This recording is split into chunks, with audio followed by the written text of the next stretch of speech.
We have an absolute freedom with our life. When we become a dog, we are free to do whatever we want. We are the creator of our story, we are the author of our story. And when we have this absolute freedom, we also have absolute responsibility to become accountable with whatever decision that you've taken, and always be aware of what you're doing on a daily basis, every day, every month, every year.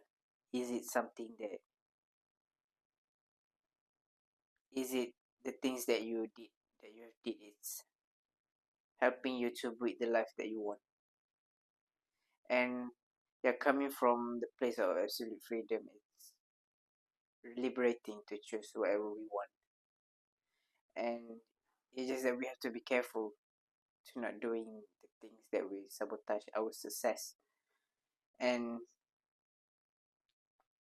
also, when something didn't work out, when you have this absolute freedom, absolute accountability, you don't blame other people if something doesn't go in your way. When something doesn't go in your way, if you blaming other people on it, you will give the power to them, and you cannot do anything about it. At least if you blame yourself, you have power to change it, to improve it, to do something about it. So that's why don't coming from a blame and entitled attitude.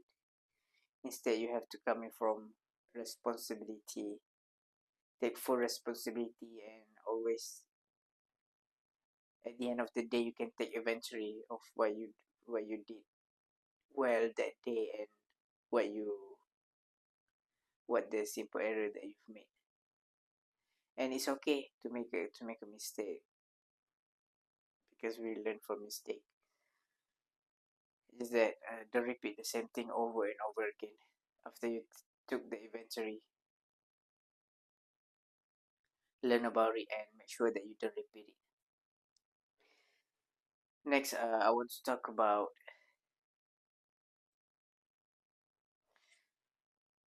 what I've learned currently. What I've learned, for example, if you stuck somewhere, maybe you don't know what you want to do now. You at the place where it's difficult to make a progress. The antidote to that is action. If you do any action, it will build back the momentum.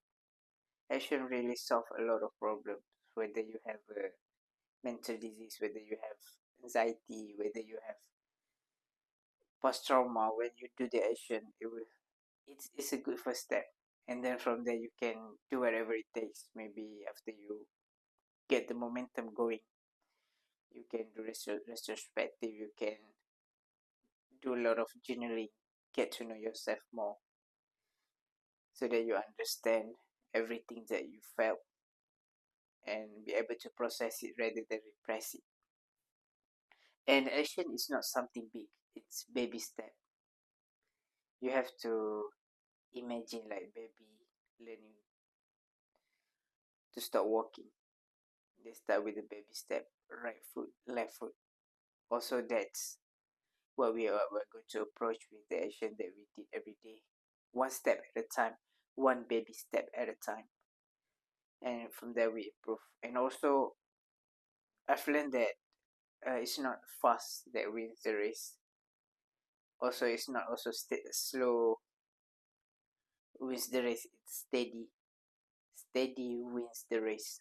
So if you're steady, if you consistent with it, you put an effort every day on a daily basis, things that you know that we can create a success for you, you doing, you having faith in it, then you will be successful.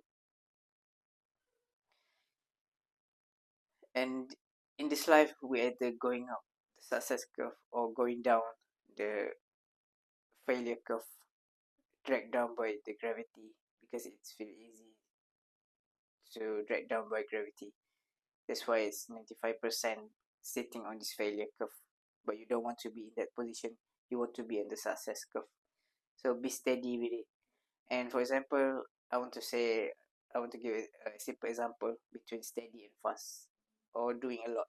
For example, if this one person doing a 1 hour brisk walk every morning, and after going back from work, he's doing 2 hours more working out, and then for another 4 days, he didn't do anything. He just rest. Compared to this one more person who have a brisk walk in the morning for 50 minutes, and then at the end of the day, after they coming back from work, they do 20 minutes of working out. But they did this every day. Which one will have a big output? Will have a big results? The later one. This is to show that steady wins the race.